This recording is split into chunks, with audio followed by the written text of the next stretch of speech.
Hello everyone, I am पूजा। आज हम reagent का next topic that is MCPBA, बहुत ही इंपॉर्टेंट टॉपिक है, उसको डिस्कस करने जा रहे हैं।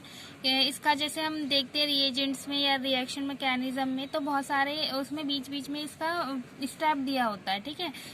इसका हालांकि स्पेशल से कोई ऐसे क्वेश्चन कम दिया होता है, लेकिन बीच बीच के स्टेप्स में बहुत दिया होता है, तो इसके रिस्पेक्ट में हमारा बहुत ही इंपॉर्टेंट टॉपिक है। तो आज हम देखते हैं कि एमसीपीबीए का काम क्या है और ये किस तरीके से रिएक्ट करता है। यानी बेसिकली हम परऑक्सी एसिड से देख रहे हैं यहाँ पर, ठीक है। तो इपॉक्सीडेशन जो हमारा ये क्या करता है, बेसिकली इपॉक्साइड फॉर्मेशन करता है। परऑक्सी एसिड्स एल्कीन के साथ क्या बनाते हैं, इपॉक्साइड फॉर्मेशन करते हैं। तो हमने यहाँ पर एक टेट्रा सब्स्टिट्यूटेड एल्कीन ले लिया है। ये बेसिकली हमारे 4 मिथाइल ग्रुप्स है।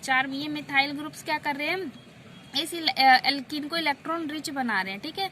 इलेक्ट्रॉन रिच बनाएंगे तो हमने यहाँ पर क्या ले लिया, परऑक्सी एसिड ले लिया, और इसको क्या बना देगा, इपॉक्साइड बना देगा। अभी हम इसका मैकेनिज्म देखेंगे किस तरीके से इपॉक्साइड फॉर्मेशन होता है, ठीक है।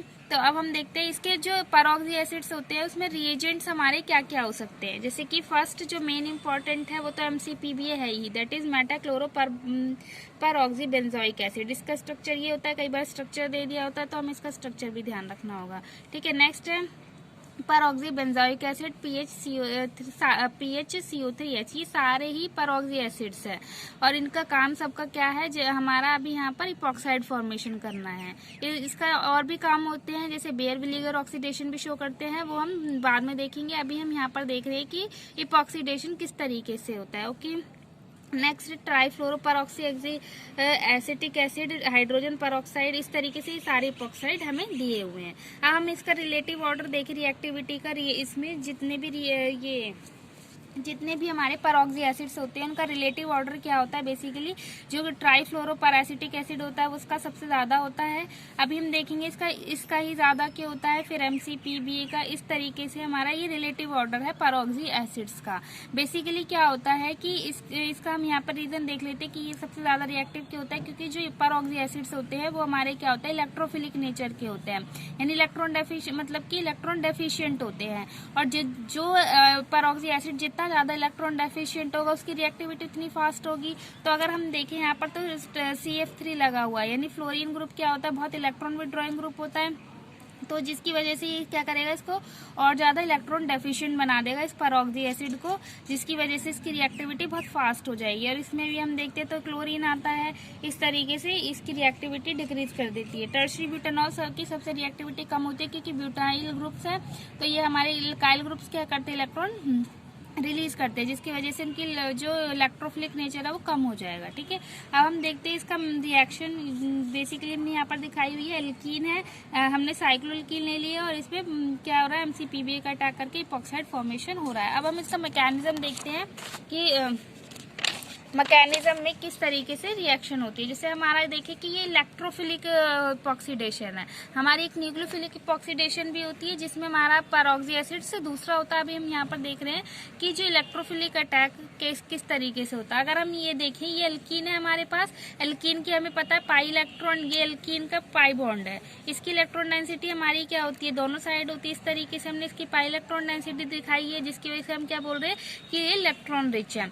अगर ये देखें, ये परऑक्सी एसिड है जिसमें हमारा क्या है, ये हमारा O सिंगल बॉन्ड O, यानी परऑक्सी एसिड बना रहा है। तो इसके जो ऑक्सीजन है इसका एंटी बॉन्डिंग यहाँ होगा, ये बॉन्डिंग है तो इसका एंटी बॉन्डिंग यहाँ पर होगा, और ये इलेक्ट्रॉन डेंसिटी है। यानी कि हम क्या कह सकते हैं कि जैसे कि हमें पता है कि जो फील्ड ऑर्बिटल्स होते हैं और एम्प्टी ऑर्बिटल्स होते हैं उनके बीच में इंटरेक्शन होता है, यानी कि किसकी तरह बिहेव कर रहा होगा, न्यूक्लियोफिलिक की तरह, इलेक्ट्रॉन रिच की तरह, और ये इलेक्ट्रोफिलिक की तरह, ठीक है। तो इनके बीच में क्या होगा, इंटरेक्शन होगा, और कैसा बॉन्डिंग इंटरेक्शन होगा। जब हमें पता है कि बॉन्डिंग इंटरेक्शन होता है तो बहुत मतलब स्टेबल कंपाउंड फॉर्म होने लगता है हमारा। तो ये जिस तरीके से इंटरेक्शन हो रहा है और हमारे यहाँ पर क्या बन जाता है, बेसिकली ऑक्सीजन ट्रांसफर होता है। तो ऑक्सीजन क्या करता है, इस तरीके से आता है कि इलेक्ट्रॉन डेंसिटी को पाई इलेक्ट्रॉन डेंसिटी से इंटरेक्ट करके इपॉक्साइड बना देता है। तो ये हमारा बॉन्डिंग इंटरेक्शन, तो ये इंपॉर्टेंट पॉइंट है हमारा यहाँ पर। अब इसका मैकेनिज्म देखें तो ये कंसर्टेड मैकेनिज्म होता है इस तरीके से कि ये जो हाइड्रोजन है ये ऑक्सीजन अपनी तरफ अट्रैक्ट कर लेता है और इसका बॉन्डिंग यहाँ पर ये कंसर्टेटेड मैकेनिज्म दिखाया हुआ है कि किस तरीके से हमारा जो ऑक्सीजन है परऑक्सी एसिड से वो ट्रांसफर होता है एल्कीन की तरफ। यहाँ पर देखें तो ये डॉटेड लाइन से हमने दिखाया हुआ है बॉन्ड फॉर्मेशन और बॉन्ड ब्रेकिंग जो भी हो रहे हैं, ये हमारी ट्रांजिशन स्टेट है फॉर इपॉक्सीडेशन। ये हमारा साइक्लिक फॉर्म है। बेसिकली हम यहाँ से ये दिखा रहे हैं कि ऑक्सीजन ट्रांसफर हो रहा है एल्कीन की तरफ। तो जो ये हमारी क्या है पार्शियल ट्रांसफर हमने दिखाई हुई है कि इलेक्ट्रॉन डेंसिटी की तरफ कैसे हमारा ऑक्सीजन ट्रांसफर कर रहा है। इसी तरीके से हम एक और एग्जांपल देख लेते हैं। हमारा एल्कीन है MCPB है, ये क्या करेगा एल्कीन को किस में कन्वर्ट कर देगा इपॉक्साइड में, और ये हमारा इपॉक्साइड फॉर्मेशन हो जाता है। इसको हम बोलते हैं DMDO डाइमिथाइल ऑक्सीरेन। ये हमारी थोड़ी कैसी होती है स्ट्रेन रिंग होती है। अब हम देखते हैं नेक्स्ट में रिएक्टिविटी ऑफ एल्कीन्स। बेसिकली हमने इपॉक्साइड की तो रिएक्टिविटी देख ली कि किस तरीके से कौन सा जो इपॉक्साइड है बहुत ज्यादा रिएक्टिव होगा। हमने देखा कि जो इलेक्ट्रॉन जिस पे इलेक्ट्रॉन की डेंसिटी कम होगी यानी जो हमारा क्या होगा इलेक्ट्रॉन डेफिशिएंट नेचर का होगा वो अच्छा इपॉक्साइड होगा, क्योंकि वो क्या करेगा बहुत फास्ट अटैक करेगा एल्कीन पे। तो एल्कीन को भी क्या होना पड़ेगा हमारा न्यूक्लियोफिलिक नेचर का होना पड़ेगा। और न्यूक्लियोफिलिक नेचर का कब हो सकता है जब उसके जो हमारा उसके ऊपर क्या लगे हों इलेक्ट्रॉन डोनेटिंग ग्रुप्स लगे हुए हैं। क्योंकि इलेक्ट्रॉन डोनेटिंग ग्रुप्स लगेंगे तो वो क्या होगा एल्कीन इलेक्ट्रॉन डेंसिटी को एल्कीन पे बढ़ा देगा और जिसकी वजह से वो क्या हो जाएगा इलेक्ट्रॉन रिच हो जाएगा। तो हमने यहीं पर वही दो पॉइंट मेंशन किए कि परऑक्सी एसिड्स इलेक्ट्रॉन में क्या होना चाहिए इलेक्ट्रॉन विड्रॉइंग ग्रुप्स होने चाहिए और एल्कीन में हमारे क्या होने चाहिए इलेक्ट्रॉन डोनेटिंग ग्रुप्स होने चाहिए। ये हमारा क्या बता रहा है कि रिएक्टिविटी किसकी फास्ट रिएक्टिविटी के लिए के पर्पस से कि कौन सा परऑक्सी एसिड हमारा कितना ज्यादा रिएक्टिव होगा या फिर कौन सा एल्कीन हमारा रिएक्टिव होगा। तो ये हमारे इंपॉर्टेंट कंसेप्ट है ऑक्सीडेशन के रिस्पेक्ट में हमें ये याद रखना है। इस तरीके से हम यहाँ पर देख लेते हैं कि रिलेटिव रेट ऑफ एल्कीन्स क्या है। जैसे कि यहाँ पर हमारा ये एल्कीन है सिंपल एल्कीन है, यहाँ पर कोई भी हमारे डोनेटिंग ग्रुप्स नहीं लगे हुए हैं। अगर हम यहाँ देखें तो एक मिथाइल ग्रुप हो रहा है। तो ये मिथाइल ग्रुप क्या कर रहा है बेसिकली प्लस आई इफेक्ट के थ्रू यानी इंडक्टिव इफेक्ट के थ्रू क्या करते हैं इन पे इलेक्ट्रॉन डेंसिटी बढ़ाते हैं। देखिए ये बहुत बेसिक कंसेप्ट है, ये सबको पता होगा। तो अगर हम जैसे जाते जाएं तो यहाँ पर हमारा सब्स्टिट्यूशन फास्ट सब्स्टिट्यूशन बढ़ता जा रहा है यानी टेट्रा सब्स्टिट्यूटेड है।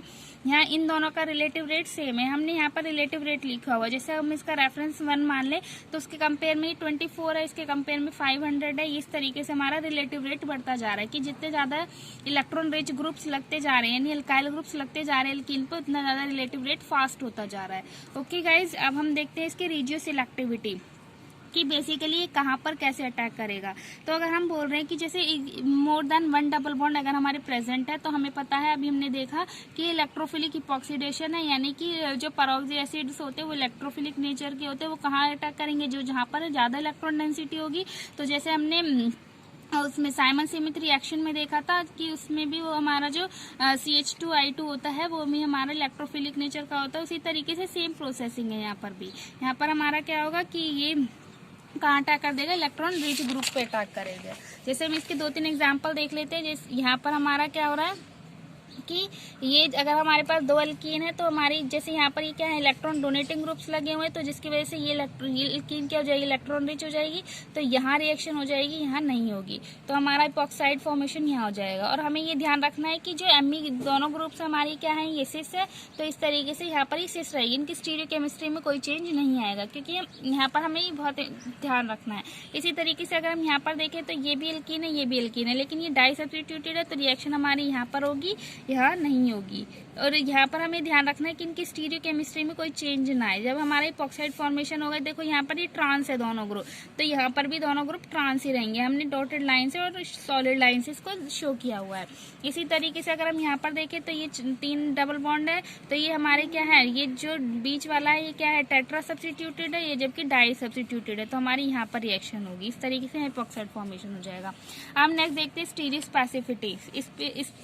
स्पेसिफिसिटी।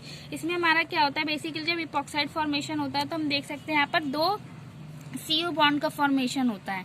एक CO बॉन्ड ये है, एक CO बॉन्ड यहाँ पर है।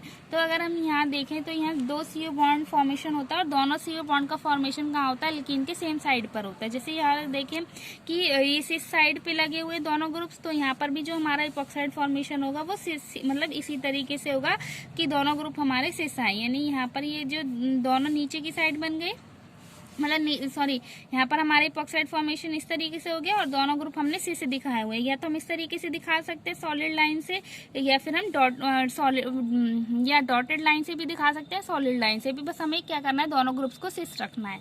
अगर हम यहाँ पर देखें तो दोनों क्या है हमारे ट्रांस है, तो यहाँ प्रोडक्ट में भी हमारे ट्रांस रहेंगे। इसी तरीके से हम 2 क्वेश्चन देख सकते हैं।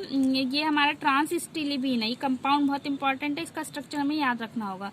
इसमें हमारा क्या है, MCPBA का जब रिएक्शन कराते हैं तो आपको प्रोडक्ट बनाएंगे तो हमारा क्या बनेगा, रेसमिक मिक्सचर बनेगा। जबकि यहाँ पर हमारा सिस्टिलिबिन के केस में क्या बनता है, मीजो कंपाउंड बनाना है। या आप बना के देखिएगा, अगर आपको नहीं समझ में आए तो आप कमेंट बॉक्स में कमेंट कीजिएगा, तो हम डिस्कस कर सकते हैं इसको। ओके गाइज, अब हम देखते हैं stereo selectivity. Stereo selectivity basically हमारा क्या होता है, अलग अलग कंपाउंड में इसको हमें, क्योंकि हमें पता है कि जो MCPBA ये बड़ा ग्रुप है, यानी कि जो रिएजेंट है ये बल्कि रिएजेंट है। तो बेसिकली कहाँ से अटैक करना पसंद करेगा, जहाँ जो कि लेस हिंडर्ड साइट होगी। तो हमारे जैसे कि इस तरीके के कंपाउंड्स आ जाते हैं नॉर्बोरेन टाइप्स, उसमें क्या होता है कि लेस हिंडर्ड साइड हमारी कौन सी होती है, एक्सो, यानी अप साइड से अटैक करते हैं। ये हमारी क्या होती है, अप साइड वाली एक्सो होती है। ये जो केविटी, हमने इसका केविटी स्ट्रक्चर डिस्कस किया था थोड़ा सा, जैसे रिंग्स में होता है कि इसी तरीके से यहाँ पर भी केविटी बनती है। तो ये हमारी एंडोसाइड होती है, जो कि मोर हिंडर्ड होती है, और ये लेस हिंडर्ड होती है। तो हमारा ये क्या करेगा, अप साइड से अटैक करना पसंद करेगा, यानी जो इपॉक्साइड रिंग होगी वो ऊपर की साइड, एक्सो यानी बाहर की साइड से आएगा। और जब अगर हमारा क्या होगा, या अगर यहाँ पर बल्कि ग्रुप्स लग जाएंगे तो ये यहाँ नीचे से आने लगेगा। ठीक है, तो हमें ये 2 पॉइंट याद रखने हैं इसकी स्टीरियोकेमिस्ट्री में। तो हमारा क्या होगा, इपॉक्साइड फॉर्मेशन ऊपर से होने लगेगा और दोनों हाइड्रोजन नीचे की साइड चले जाएंगे। इसी तरीके से अगर हम यहाँ पर देखें तो ये भी नॉर्बोरेन है, लेकिन यहाँ पर दोनों जो एल्काइल ग्रुप्स है वो हमारे कहाँ लगे हुए हैं, ऊपर की साइड लगे हुए हैं। यानी कि जब रिएजेंट यहाँ से आएगा तो एल्काइल ग्रुप्स क्या करेंगे, हिंड्रेंस क्रिएट करेंगे, जिसकी वजह से ये यहाँ पर ना आकर के नीचे की साइड से आएगा, तो इपॉक्साइड फॉर्मेशन हमारा नीचे हो जाएगा। अगर हम साइक्लोहेक्सीन में देखें, साइक्लोहेक्सीन में हमें थोड़ा सा ये याद रखना है कि जो हमारी जो साइक्लोएल्कीन्स होती है, जो इनको हम 3D में किस तरीके से रिप्रेजेंट करते हैं, इनके हम हाफ चेयर फॉर्म से रिप्रेजेंट करते हैं। तो क्योंकि अगर हम इस तरीके से नहीं बनाएंगे तो हमारी स्टीरियोकेमिस्ट्री गलत हो सकती है और प्रोडक्ट गलत बनेगा। तो हमें ये बहुत इंपॉर्टेंट पॉइंट है, इसको याद रखना है कि यहाँ पर हमारा जो है इसको हमने हाफ चेयर फॉर्म में दिखा दिया और एक CH3 अप साइड है, हाइड्रोजन डाउन साइड है। तो जब हमारा जो रिएजेंट है वो अटैक करेगा, तो क्योंकि हमारा ऊपर क्या है, हिंडर्ड साइड है, तो ऊपर की साइड से इपॉक्साइड फॉर्मेशन ना होकर के कहाँ से अटैक करेगा, वो इलेक्ट्रोफाइल नीचे की साइड से अटैक करेगा और बेसिकली इपॉक्साइड हमारा डाउन साइड बन जाएगा। तो हम यहाँ पर जब इस अटैक करेगा तो इस तरीके से हमारी चेयर फॉर्म बन जाएगी और ये इपॉक्साइड फॉर्मेशन हो जाएगा। तो बेसिकली अगर हम देखें स्टीरियोकेमिस्ट्री तो ये डाउन साइड आ रहा है, इसीलिए हमने प्रोडक्ट में यहाँ पर इसको क्या दिखाया है, डाउन साइड दिखाया है। ठीक है, अब हम देखते हैं नेक्स्ट स्टीरियो सिलेक्टिविटी, ये हमारा लास्ट पॉइंट है इसका। अब जैसे हमने साइमन सेमिथ रिएक्शन में देखा था कि पोलर ग्रुप्स के रिस्पेक्ट में अगर पोलर ग्रुप्स लग जाए तो वहीं से हमारी क्या बनने लगती थी, साइक्लोप्रोपेन रिंग बनने लगती थी। इसी तरीके से यहाँ पर भी सेम कंसेप्ट है। अगर हमारे पोलर ग्रुप कौन कौन से हो जाए, OH, OR और OCO, NR2, ये ग्रुप से हमें एलाइलिक पोजीशन पे रखने हैं। मतलब अगर ये एलाइलिक पोजीशन पर आ जाते हैं तो इपॉक्साइड फॉर्मेशन भी उसी साइड से फॉर्म होने लगती है, क्योंकि यहाँ पर भी क्या है, हमारे पास लोन पेयर है और लोन पेयर क्या करते हैं, इपॉक्साइड के जो ऑक्सीजन मतलब जो इलेक्ट्रोफिलिक नेचर को थोड़ा कम करते हैं, मतलब उसको स्टेबलाइज करते हैं ट्रांजिशन स्टेट में, जैसे हमने साइमन सेमिथ रिएक्शन में देखा था। इसीलिए इसके रिस्पेक्टेड में हम 1-2 एग्जाम्पल देख लेते हैं। जैसे हमारा ये है, अगर हम यहाँ पर देखें तो हमने 2-3 ग्रुप्स देखे थे, उसमें हमारा जैसे ये है, ये भी हमारा क्या है, ऑक्सीजन पे लोन पेयर है, लेकिन ये क्या है, हमारा बल्कि ग्रुप है, ये हमारा पोलर ग्रुप नहीं है, ये हमें ध्यान रखना है। OCO-Me, ठीक है, ये क्या करेगा, हमारा हिंड्रेंस क्रिएट करेगा और ये क्या, इसकी वजह से हमारा इपॉक्साइड फॉर्मेशन डाउन साइड आएगा। अगर ये अप साइड है तो ये डाउन साइड आएगा, यानी ट्रांस बनेगा। और ये 60% हमने इसका रेशियो दिखाया है कि अगर हमारा उसी सेम साइड में इपॉक्साइड फॉर्मेशन हो रहा है तो हमारा ये 60 बन जाएगा। इसी तरीके से OH पोलर ग्रुप है तो OH पोलर ग्रुप के रिस्पेक्ट में हमारा क्या हो जाएगा, उसी साइड इपॉक्साइड फॉर्मेशन हो जाएगा। ठीक है, तो ये हमारा 92 यानी मेजर प्रोडक्ट ये हो गया, और इसके केस में मेजर प्रोडक्ट यही है। Thank you guys, please like share and subscribe.